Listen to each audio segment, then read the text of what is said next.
It's been criticized as hypocritical comments by U.S. Secretary of State Rex Tillerson. The U.S. top diplomat has warned African countries against Chinese investment. The United States has no credibility in Africa anyway. It has a century-long history of enslavement, colonization, and neo-colonization. Tillerson has called on African nations to be vigilant against Beijing's massive investments in their countries. In recent years, it has been involved in military campaigns in Libya, in Somalia, in Niger, where civilians have been killed. Tillerson claims African governments could lose control of infrastructure and resources if China projects go wrong. Oftentimes, the financing models are structured in a way that the country, when it gets into trouble financially, loses control of its own infrastructure or its own resources through default.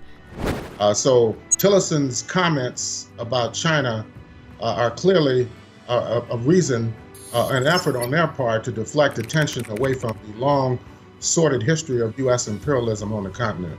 Tillerson made the remarks while touring several African nations, including Ethiopia, Djibouti and Kenya. The U.S. official claims he's not trying to prevent Chinese investment in Africa, but the tone of his warning conveys a different message.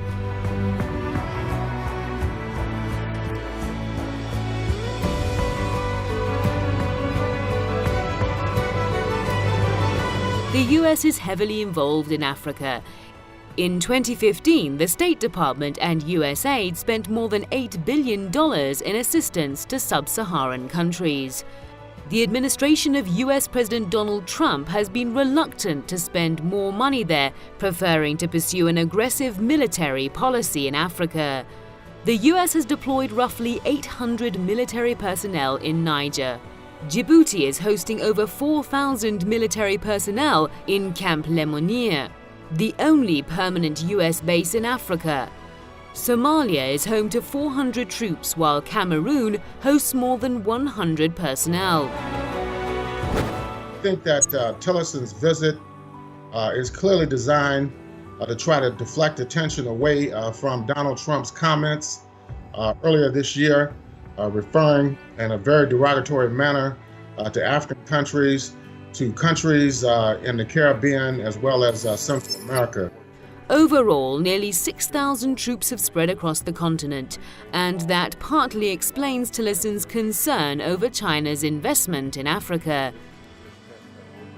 They are concerned because the U.S. has nothing to offer Africa except more militarism and the extraction of energy resources and other strategic minerals.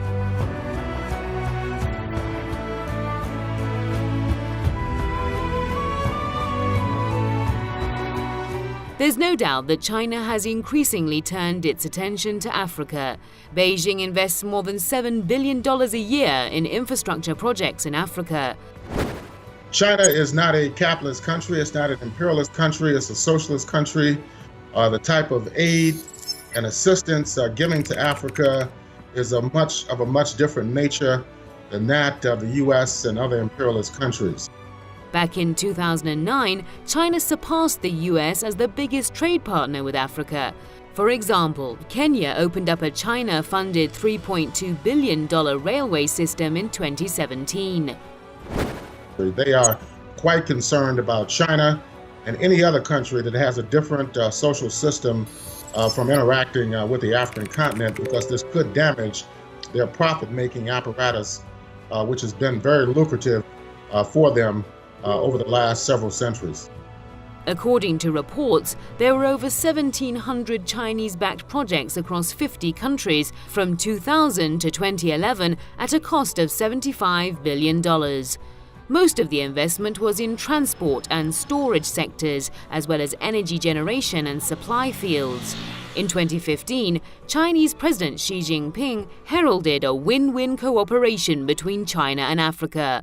All this signals huge China interest in the Black Continent.